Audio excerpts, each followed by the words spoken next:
broadcasting live out of a basement in Appleton, Wisconsin. You're tuned into Fox City's Core on WCZR Code Zero Radio.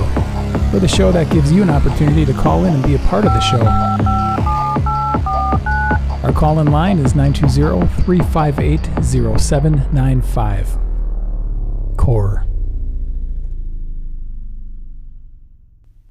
DevilsTeeth is a high-energy band from Milwaukee, Wisconsin. They're known for their unique blend of garage rock and surf influences.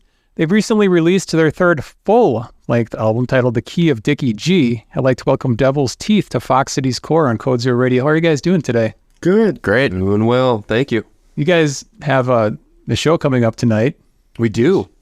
You've got to be excited about that. Yeah. We're playing at Misfits in town here in Appleton with Zebra Muscle and Dusk, and it's the kickoff show for Dusk. They're going on tour, I think, tomorrow, and we've wanted to play with Zebra Muscle for a while. I think they actually mentioned us on this show, and so yeah, we're doing it. We came up to do it. Well, and you've been friends with Amos for quite a while. I've known him since I was 17, I think. So yeah.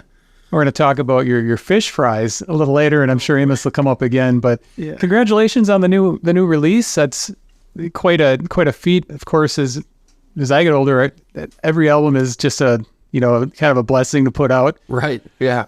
Yeah. Thank you. We're excited. We didn't think we'd get to 3, and super pumped about it. Yeah. It's a fun album, and hope we can do more.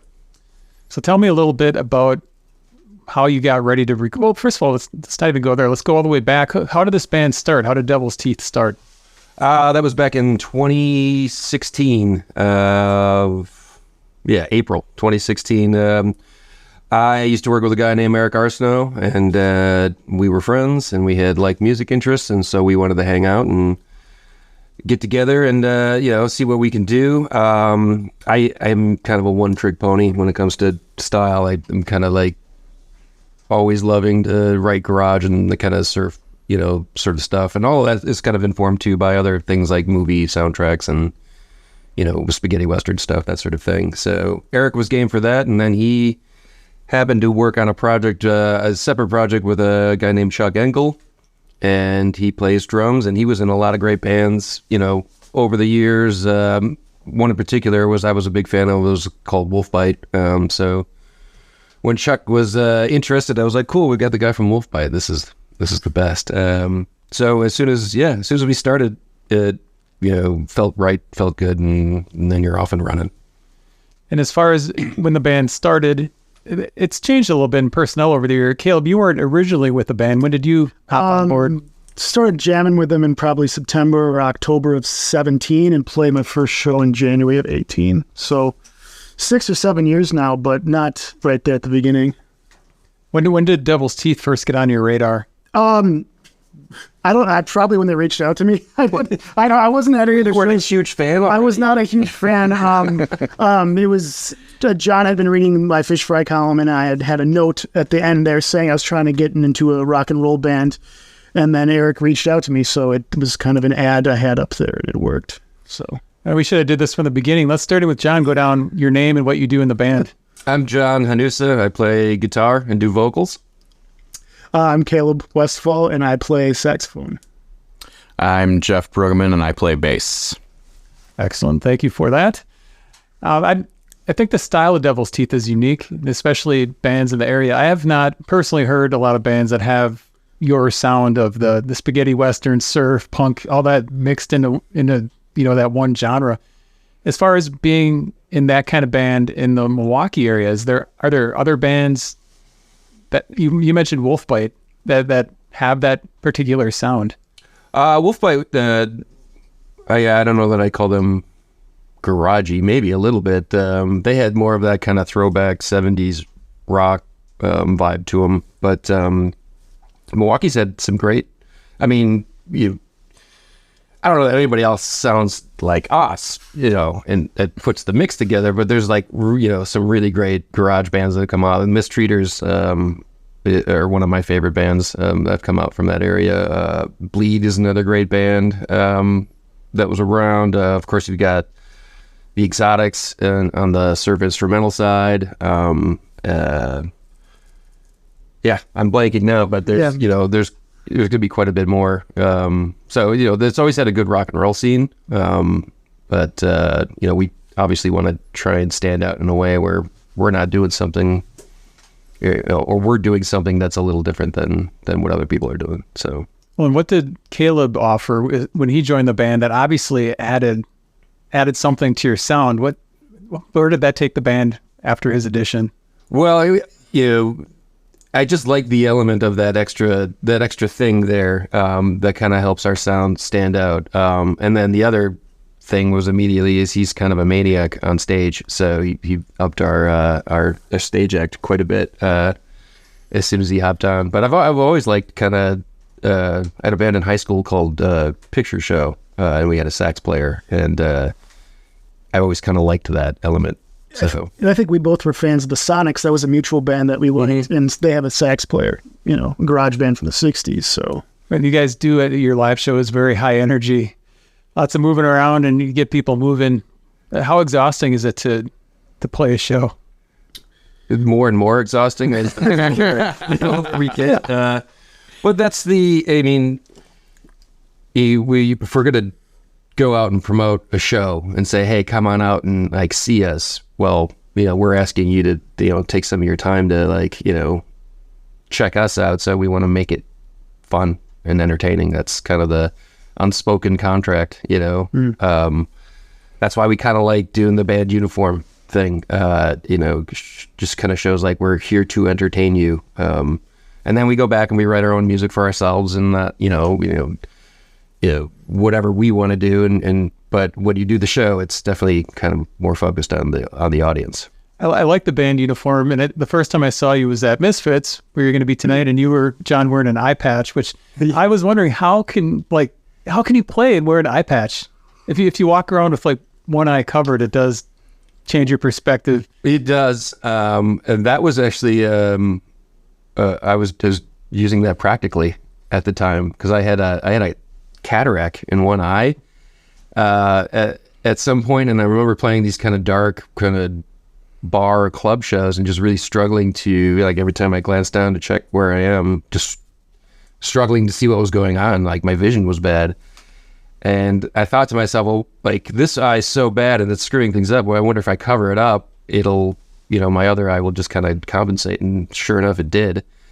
And so I started wearing an eye patch, and it just kind of fit the look and feel too. So people were like, "Oh, cool, he's wearing an eye patch." Because he needed it, and it looked cool. And then I got surgery on the cataract, and for a while I actually kept wearing it for a little bit, just because then it was a look. But then because it sucks, having half your vision, then I was like, let's lose the eye patch and try something else, try a different look.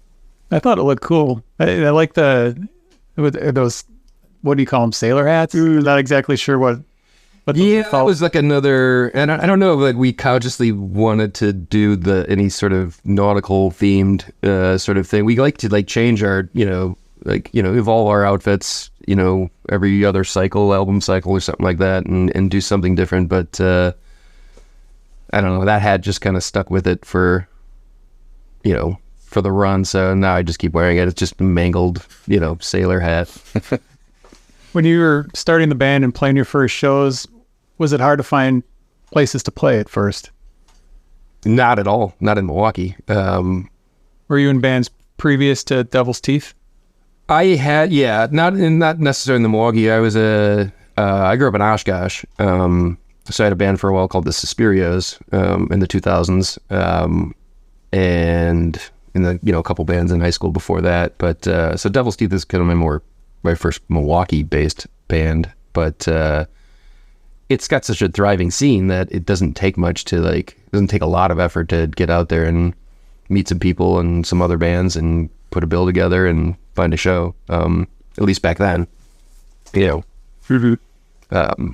So yeah, no, it's been pretty solid right off the bat. I mean, DevilsTeeth, we played our first show with Jeff and his old band Work, and then right after that we played with the Blind Shake out of Minneapolis as our second show. Our third show was with Local H at Shake Hall.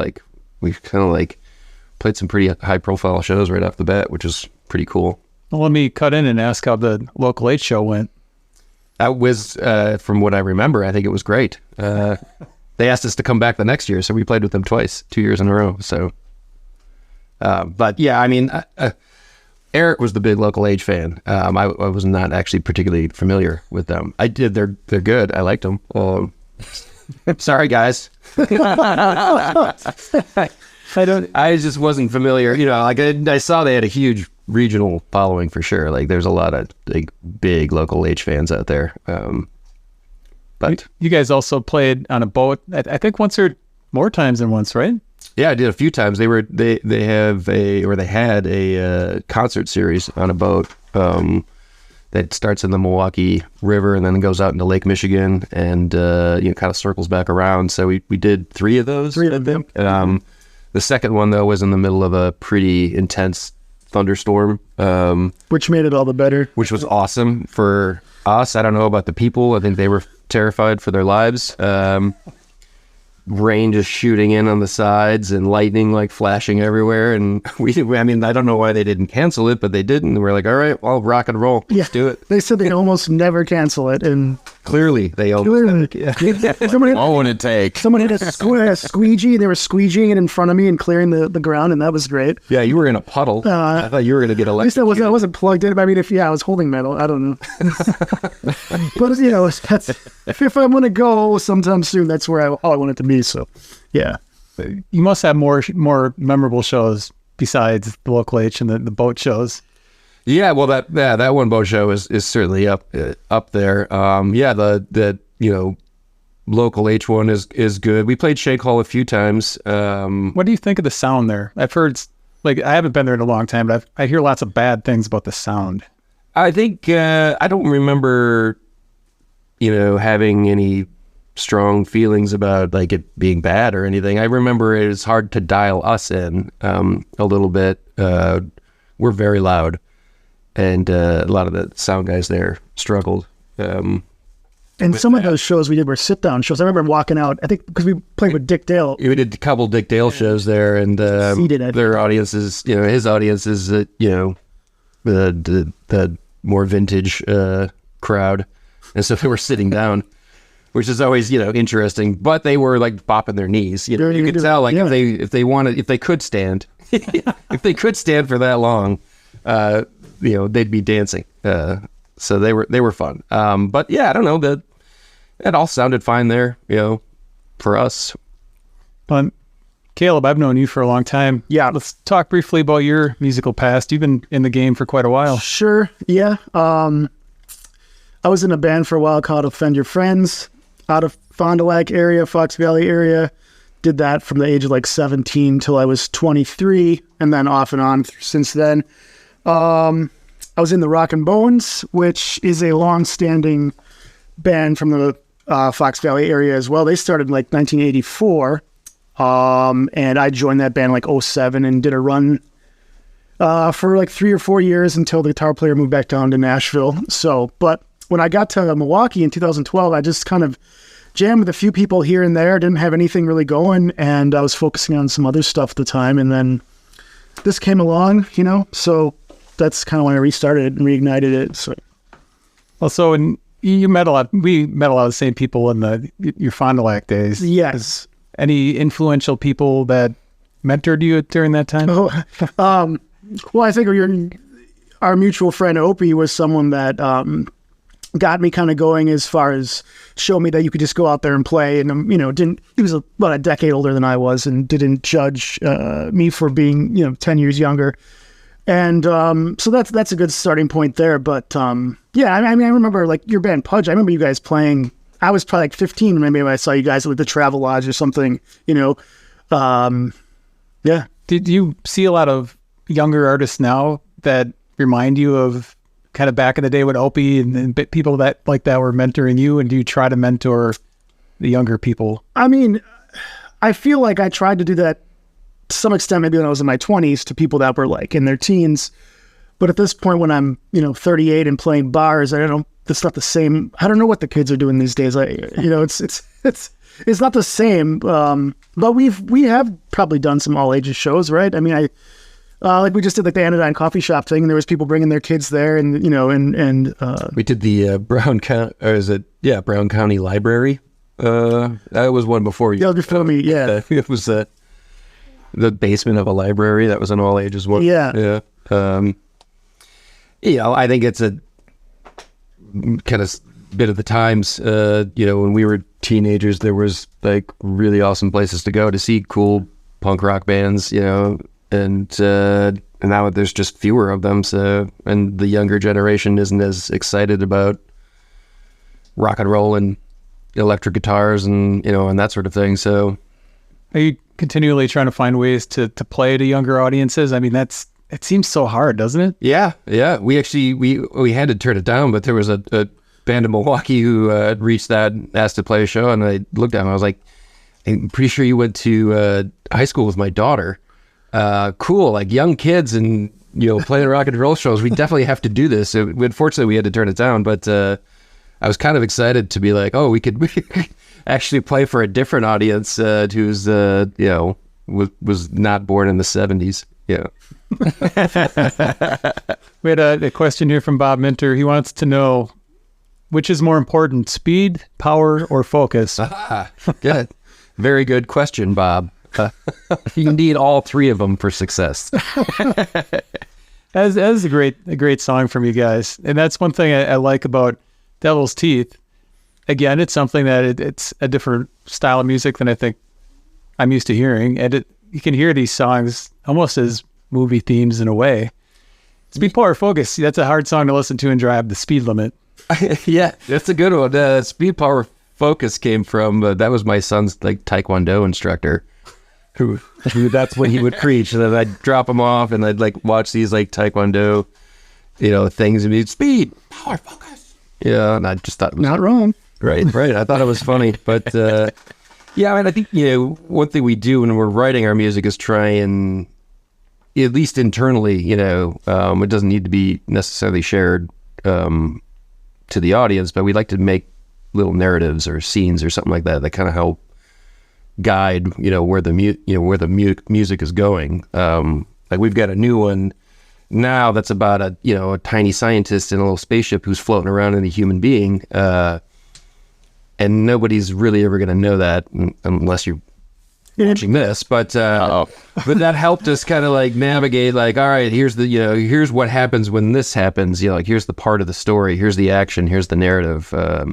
It's just a fun way to it's a fun tool to use to write music. So everything's got sort of a movie score-ish kind of vibe to it. Jeff, I've got a question for you. Yeah. When did you start playing music, and how did you get involved with Devil's Teeth? I've been playing music since probably 4th grade. Saxophone, actually, through senior year of high school, and guitar, I think, when I was a sophomore. Went to college for guitar. Started playing bass when I was like 20 maybe, and then I've played in a ton of bands in Milwaukee. Bands.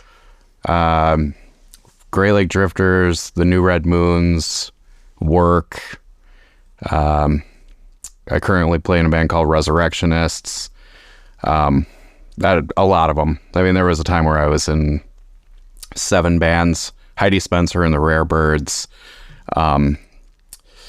And I met these guys at pretty much the first Devil's Teeth show, playing with Work at this awesome little place that is no longer Circle A in Milwaukee.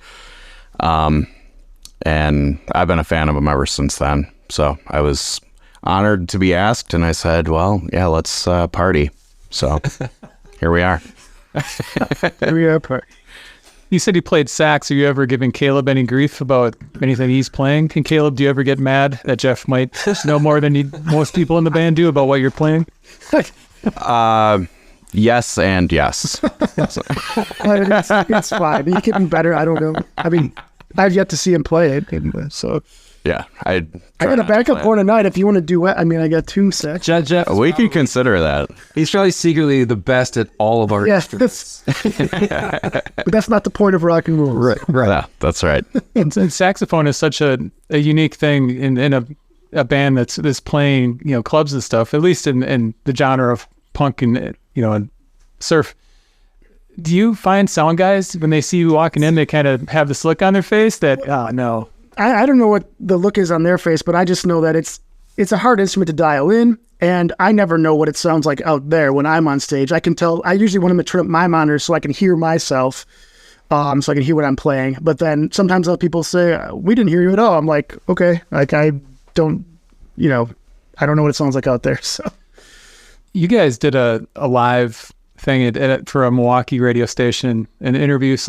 live performance. And John, your mic for the first song, I think, was off. Yeah, I see. I listened back to it. I noticed that. Yes. Did you notice that while the show started, or no, I don't. It was coming through the monitors. Yeah, I think I was getting the monitor. So you really got a good sense of like Jeff's backups during that. Yeah. Oh yeah. Strong. Yeah. Strong He's backup. trying to figure out where the vocal one is, and he's turning up my microphone. So in that situation, It's a nightmare for me. I was wondering if that was something that you could hear in the moment, because if you could hear that, that's a fear, at least of mine, that something's wrong and you can't do anything about it, because like Caleb said, you're not sure how it sounds front of house, so it's just business as usual, keep going and hope that. Yeah, I mean, for that, that problem in particular, what are you going to do? They're going to fix it eventually, and there's nothing I can do about it. It's when it's my fault is when it's when something technical goes wrong and I'm like, oh crap, like that's me. But again, it's rock and roll. You got to move forward, and 9 times out of 10, like screw ups like that, most people don't notice. And so you shouldn't like make a big deal out of it, so they start noticing, something. So Plus, he had a cold anyways, so. I did have a cold in that show too. Yeah. Besides that, have you done a lot of promos for the new album? Not a ton. We, this is sort of a weird album cycle. Obviously, Jeff coming in, the band, being new. I kind of wanted to. Obviously, we want to, take care of the album and be respectful and get it out there. And we're excited about it. It's great. But at the same time,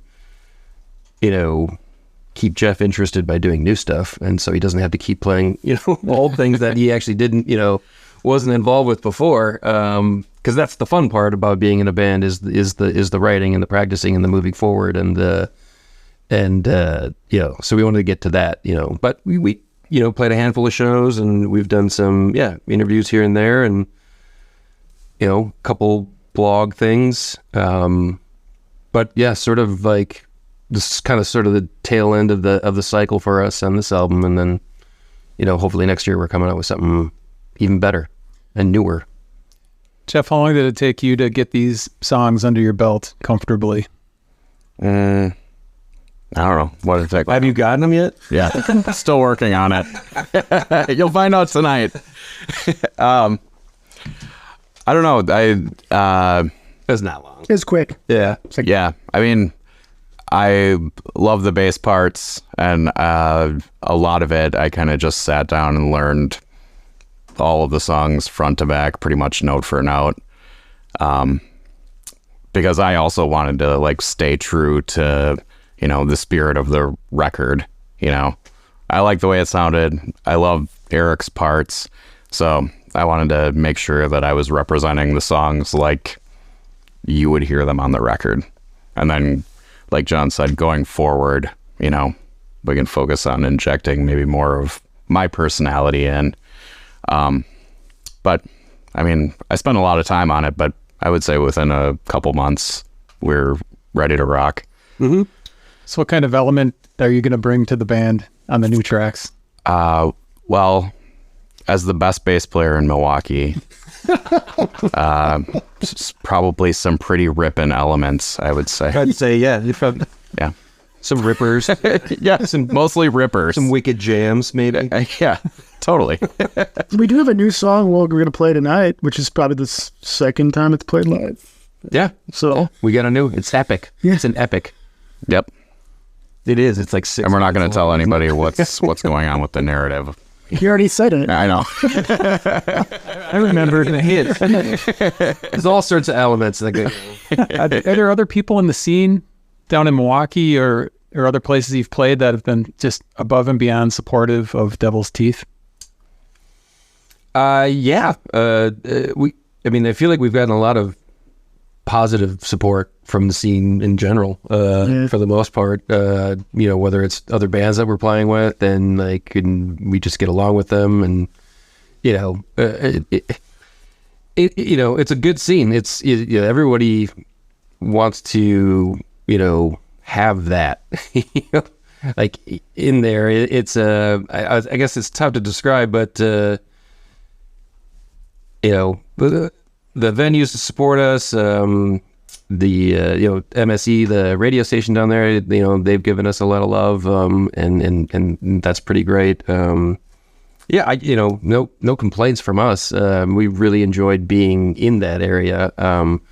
We also love getting out of the area and finding new audiences. Getting up here, I've been wanting to play Oshkosh again, and we love getting up to Green Bay. We've been able to do Minneapolis a couple times, and that's been, it's like kind of everywhere we go. As long as we're rocking as hard as we can, everybody's into it. So cool. We haven't got kicked out of anything yet. Yeah. No, Minneapolis has been great to us. We played a show up there with just awesome, 6 or 7 Minneapolis bands. They let us, play with them. So, yeah, a lot of support. Yeah, WMSE in Milwaukee, they've been really supportive all across the board. And, yeah. So your latest album, let's transition to that, The Key of Dicky G, that you did a kind of a non-conventional recording for this. Can you tell me a little bit about, before we get there, tell me about writing that album and then what led up to where you guys recorded? That album, a lot of those songs on there, we've been playing for a long time. We came out with our second album in 2021. Early 2021. And we had already a bunch of songs ready to go to record for our next one right away, but it was in the middle of the pandemic, so tough to get together. And then when we did get back together, it was we actually went into playing a bunch of shows, and then ended up writing a whole bunch more music. So by the time we get to early 2022, we've got 20 songs that are on our list that we need to get off, because we've been playing some of these songs for since 2018, and we just need to get them released so we can move on to the next thing. And so we had a lot of different discussions. Eric recorded our first 2 albums, and that was a lot of fun. He did a really good job. We were just kind of thinking, well, what could we do that would be different? Something fun, since we have so many songs to get through, let's turn it into a thing. And Chuck is the one who brought up maybe using Jim Diamond out of Detroit, who, if anybody out there is familiar with him, is complete legend in the garage rock, garage punk revival of the 90s into the 2000s. You're not going to go far in my record collection and not find something, or find something from Jim Diamond, that's in there. He did, the Dirt Bombs, or he was in the Dirt Bombs. He did the Sonics one when they came back. He did the first couple of White Stripes. Just a whole bunch of stuff. Bantam Rooster. A lot of bands that I've listened to, and I was like, oh, that would be great. And it turns out he's pretty accessible. He's got some Milwaukee ties as well. So talked to a couple people, and they put us in contact, and he was like, sure, when, and had a quick meeting over Zoom, and we just kind of talked about what, who we are and what kind of music we're doing. And he's like, okay, got it. So the summer of 2022, we all kind of caravanned over to Detroit with all our gear, and we holed up in a old transmission shop, just outside of Detroit in River Rouge, Michigan. And he set us up all in the same room. He had his little station down in the basement, where he sat, and then spent 3 days there tracking pretty much everything live, except for vocals. We'd go back and do those at the end of the day. It was awesome. Yeah, we'd spend the day, show up, get to work, have a little brown bag lunch, with a sandwich, get back to work, and then leave and get some dinner, and then go sit on the porch and drink some beers, and then come back and do it again. It was awesome. He was very workmanlike. He wasn't like, oh, let's experiment and try this. It was like, oh, let's do this and get it done.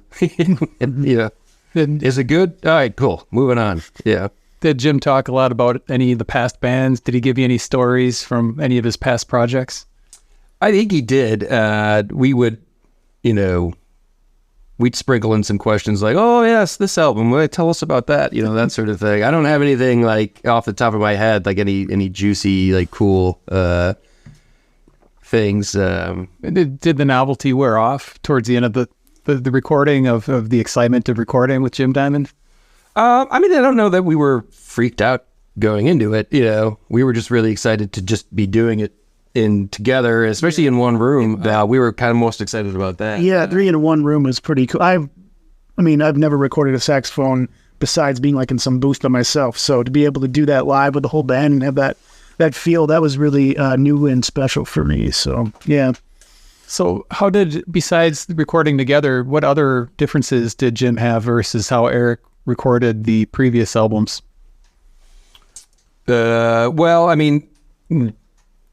Jim was probably just a little bit more straightforward, like set this here, set that there. I brought my amp and then he took a look at it and said, nah. And he's like, I've got this old Princeton reverb. We're going to use this instead. And he plugged it in and I was like, cool. Sounds great to me. We were just kind of game for anything. Mm-hmm. When we did the previous recordings, it was harder to get, everyone in the same room at the same time. So it was a little bit more chunked out in time. So the recording process maybe just took a little longer. But, the same idea, Eric just wanted to capture the sound and, that's all anybody should really be, trying to do is just kind of capture the moment at that time and then you move on, as long as it's not terrible when the performance isn't terrible, cool. We didn't want to be too, hey, I flubbed that a little bit or I did that. That's like, no, just like, as long as we didn't all fall off the tracks as it were, then we were good to having it being just kind of raw and, a little sloppy here and there. Did it help bring the energy level up, being face to face with each other while you were recording? I think for sure. Yeah. I think we were just having a lot of fun, doing it, and to do that in the same room, that helps. And just that type of room too, like this old transmission shop, the smell was still in there, which was not the best for breathing when you're playing saxophone, but there was something about that grittiness and thinking about Detroit too. And I'm a huge Stooges fan and a huge MC5 fan. And we drove out to where the Grande Ballroom was and we saw that like mecca of, so that was a really cool moment too. And just kind of all that together. Yeah. So is that the regular studio that he works out of? I don't know. It seemed kind of makeshift. I don't know how often he does stuff. I think that was the first recording he did there. He used to have a place more closer to downtown Detroit. I think it was called the Ghetto Blaster. Ghetto Blaster. Yeah. That's where a lot of those classic garage punk recordings were done. So I think he's a little bit, he'll travel around or just use different spaces depending on, who the band is, that sort of thing. One thing I like about DevilsTeeth is the artwork for your albums. Who does the artwork for those albums? That's Eric as well. Yeah, he was always kind of the art director of the band, and so yeah, he does a great job with that. What exactly is on the cover of the Key of Dicky G? I see some smoke in there. That was, I think, I gave him the description of it was like some sort of faceless woman, and then there's like a cloud of smoke in front of her, but within the smoke, there's like a little hint of a skull. Or something it's kind of like noirish. Yeah. I think the back has like the plants and it's almost like the Venetian blinds you'd see in like a noir film or something. Yeah. I mean, the album covers all go well together. Like I have this one from when you guys played Misfits a while back. Hey, you've got a scary skull on there, and this is the white vinyl, which I've really been enjoying.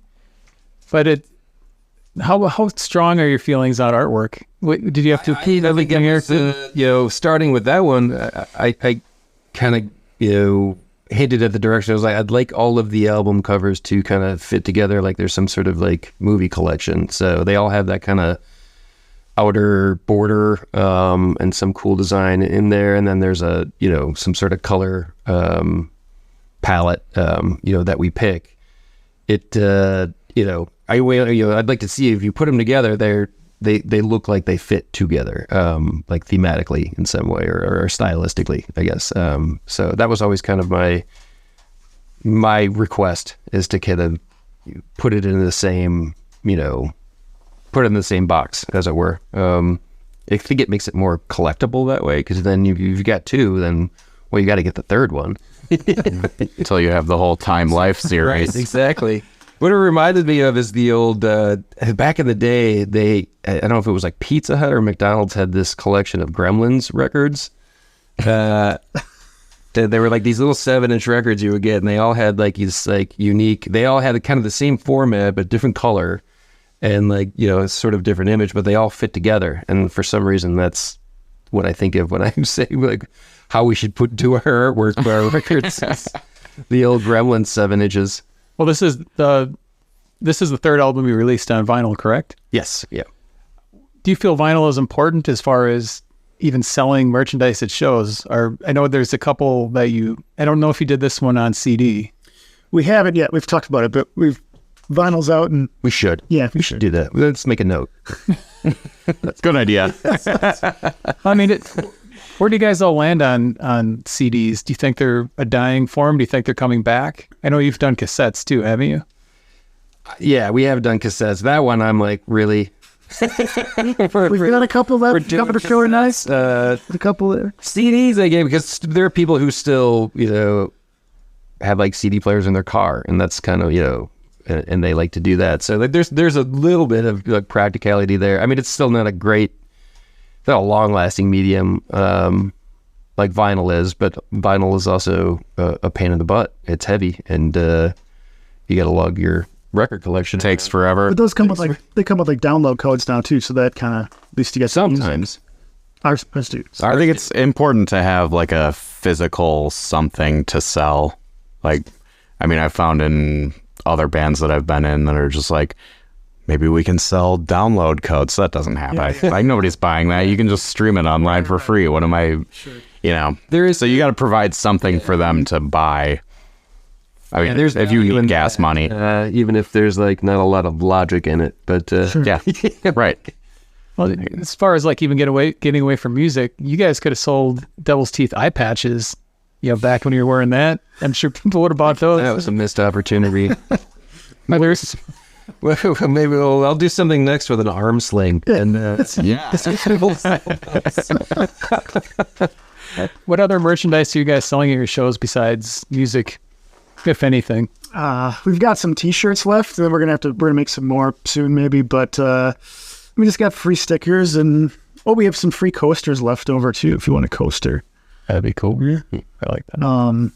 but that's it. Yeah, just music. We've got the first album on vinyl. We've got a few copies. The one just held up. A few copies of that left, like maybe less than 10 that exist. And we have CDs of that one, and then we have CDs of our second album, and then we just have LPs of the most recent one. yeah, we've sold out of that first record like 5 times now. Then there's some more people appearing, and Every time we sell out, we're like, cool, done with that one. And then some record store closes down. They're like, here's your 10 records back. Okay. Oh, I mean, I guess that gives you another opportunity to sell the last ones at the shows again. This could be the night. could be the night. I doubt it. I doubt it. Can you imagine? So I know Dickie G's a real person. Can you tell me why you decided to name the album after Dickie G, and what's Dickie's thoughts on being honored in such a way? Well, Dickie loves it. I actually was just talking to him last night. But he's honored, as it were, to be remembered in a rock and roll record. I met him years ago. We worked together. We were salesmen together. In short, we were salesmen. And so we just talked a lot, and he would just tell me these wild stories from back in the day. I mean, he's quite a bit older than me. He's got to be over 80 now. So he, his heyday started back in the 60s. And so he's got all of these stories from a variety of different jobs he had, places he lived, people he's met. He's just kind of lived a very adventurous, kind of in his own way, a very punk rock life, because he's his own dude and he does not care. So as he would tell me these stories over the years, I would, I just kind of remember them because they were just really cool, sexy, adventurous, a little dangerous, that just kind of vibe that really like is fun to kind of remember. And as I was writing songs over the years, I would just pick things out like, Dickie would talk about how he'd be in the middle of a restaurant and, he was bored. And so he'd gator down right there in the middle of this fancy restaurant, with a bunch of people looking at him like he was crazy. And so I was writing a song. I was like, oh, drop down gator. Cool. Like, that's where that is. We mostly talked on Friday nights. And so that, kind of was the beginning of, Friday night. Let's get ready to party, like sort of thing. Friday Night's a great song, and I'd say it's up there with the Cures, Friday I'm in Love. I mean, you go through the weekdays and it's Friday. Like, yeah, we wanted to make a contribution to the day of the week song genre. So we picked Friday. So when you're writing this album, I mean, it does tie in nicely. You guys have a sound. It's, again, unique with the sax, and it does have the surf and the punk elements and spaghetti western. When you're writing your lyrics, are you trying to bring in stuff from people like the Dickie G stuff, or are you like just grabbing whatever fits the melody that you're working on at the time?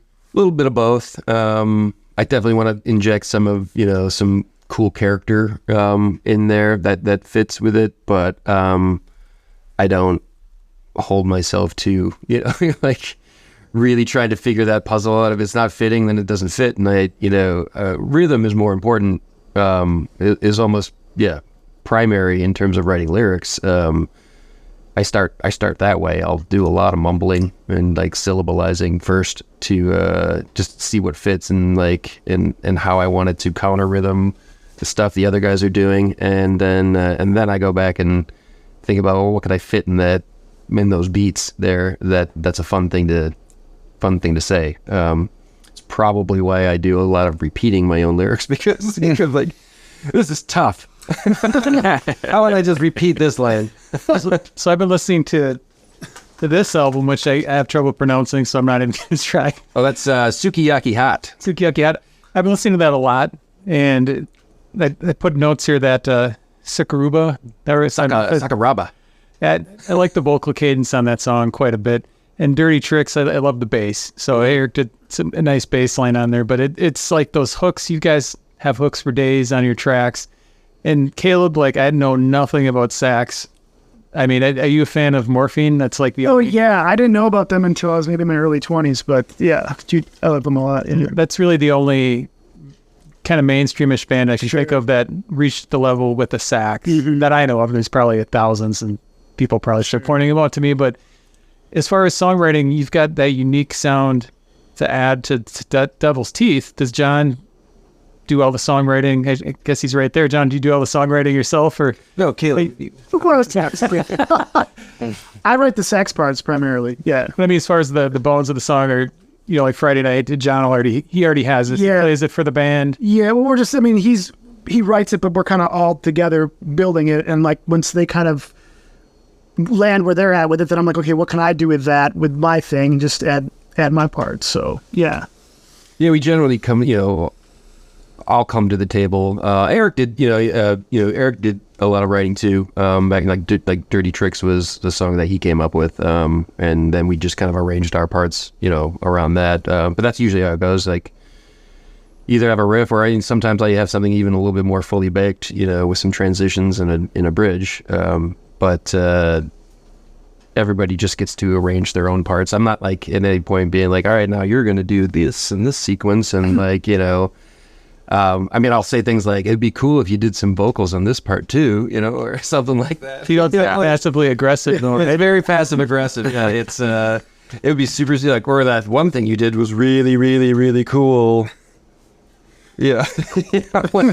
I just struggled trying not to disappoint John. That's what band practice is mostly about. I'm so easily disappointed. How often do you guys practice?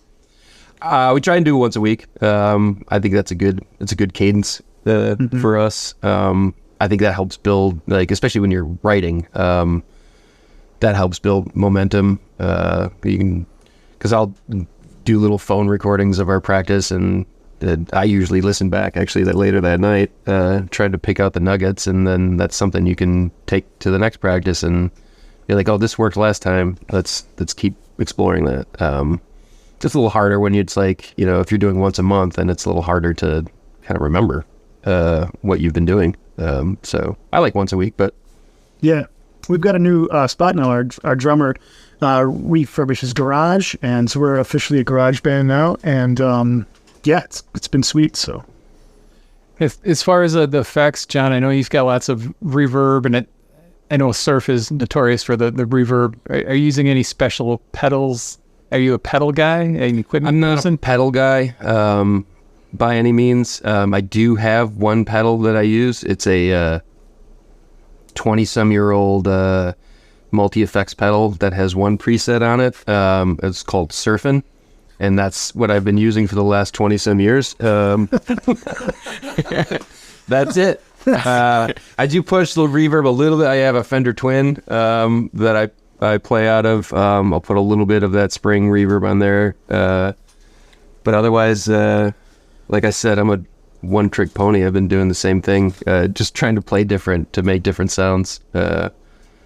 Every once in a while, I'll get really experimental and use the neck pickup. And I'll switch to a neck pickup. But then I immediately have to go back to the bridge pickup, which is where I live. You guys have any stories about playing shows and somebody comes up to you afterwards to give you advice, the unsolicited advice? Oh, yeah. turn it down. I think we've heard You wear that. I think that was the guy who came up to us. We were playing a 2-set one, and he came up. He was like, "Hey, I really like you guys, but you gotta turn it down, man." What are you doing? There's a lot of like, "Hey, you should do this or that." I mean, I'm open to it. If somebody comes up to you and says something, and you're like, "Wait, that's actually a good idea." Well, cool. And then if it's not a good idea, you're like, "Thanks," and then you move on and forget about it. As far as getting out there and playing with other bands, are you finding yourself playing with a lot of the same bands? We talked at the top of the show about playing for younger people. Is it hard to play with younger bands? Well, we haven't played with any younger bands, so I don't. Yeah, but we had that opportunity. We almost did that. Was that? Yeah, no. There is a balance of like, we'll play with some of the same bands because they're your friends, and you just like doing that. So there's a handful of bands we've played, definitely a bunch of shows with. But then it is always good to branch out and like find new people, like, different genres of music. There's not a lot of bands that sound like us, so it's, we like to get as much variety out of our shows as we can. So we've done, everywhere from like heavy death metal, like sort of stuff to, hip hop shows to, whatever. I think the music is the music. People like to move and dance, no matter what the genre is. So if we can help with that, cool. As far as discovering new bands, are you looking in a specific spot to find new bands? Or are you New bands in Milwaukee? New bands as far as new bands, just new music to listen to? Or are you stuck in a certain genre forever? Oh, no, I mean, that's new music. I get a lot from Bandcamp. I also I'm one like, I rely a lot on, there's like people out there who that is their thing. Like they find the new music in the shadows and in the cracks and like, like, I don't know where you found that. And I have a couple people like that in my life who just feed me things constantly. So I don't have to do a lot of work. It's usually somebody else, like that's their thing, is they're like out scouring, the internet, as it were. So yeah, and again with music too, it's sort of 50-50. I like exploring new stuff, and then I like listening back to old stuff that I've known for a long time, and then you hear it again in a different mood, and it's different. So, well, another unique thing about your band is you've got a celebrity in your band. You've got Caleb, who is you've got some kind of record for fish fries consecutively attended. Can you tell the listeners about? Yes. I haven't missed a Friday fish fry since sometime in 2013. So over 10 years, I guess, going on 11. I read a column about it. That's kind of an on again, off again type of thing. And that's basically it. I eat stuff. Ate stuff, right about it. So where is the best fish fry in Wisconsin? Oh, God, oh boy. I don't know. I mean, I love...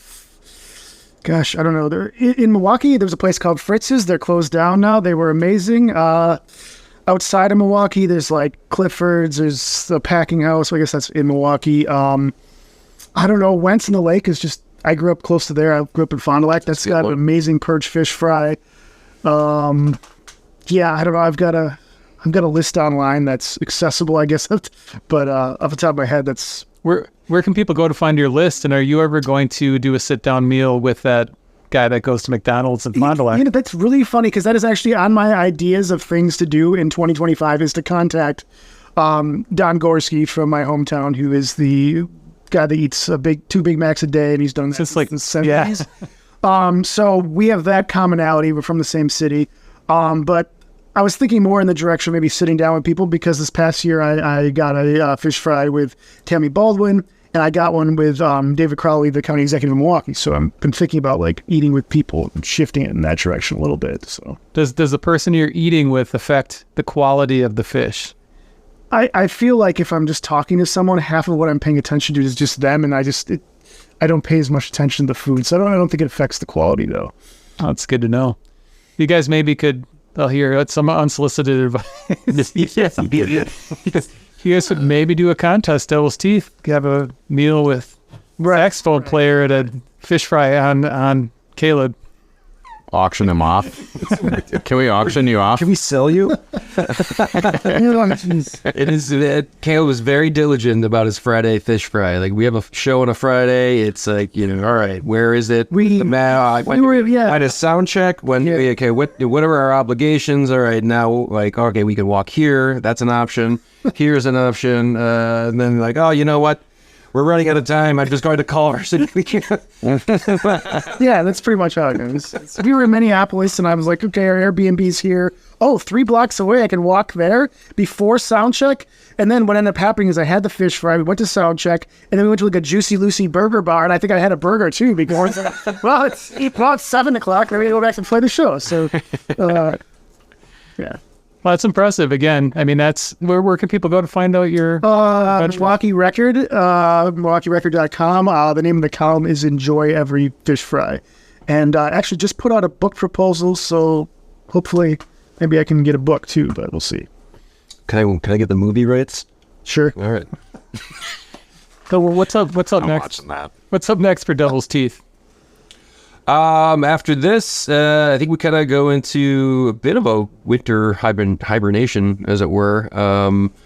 Our drummer Chuck is actually he was working for the Democratic Party of Wisconsin, so I think he's exhausted right now. He needs a break. We're getting into the holiday season, so I think we have a bunch of new material that we've been writing and want to get through. So it would be awesome, I think, for us to work on that and get that in a place where we could be recording sometime next year and doing this all over again. You guys have your website is on Bandcamp, DevilsTeeth.bandcamp.com. Do you have a website besides that? I think there's some sort of There's some sort of link that has all the links. yeah. A link for I don't know. But Facebook, I think we're most active on there. Yeah, otherwise, probably. Yeah. And we do have an Instagram. But yeah, Facebook, Bandcamp. I think we have a TikTok account as well. But Wow. That's Chuck. that's TikTok, that's something I don't want to do. Do you guys find the social media stuff to be just exhausting? In terms of like consuming it, or Both consuming and trying to keep up. trying to with it. keep up in terms of like reaching out to people, because like, you know, there's, depending on your age bracket, depends on which social media platform you're really focused on. So, you know, it's hard to sort of keep up with that. I don't know. I'll TikTok for a while, you know, here and there. I see some crazy videos. 10 hours later, what happened to my life? I've been sitting on the toilet for 3 hours. My legs are numb. So I want to thank you guys again for doing this. Please come by again when you get the next release. So congratulations at the tail end of the promotion for the Key of Dicky G.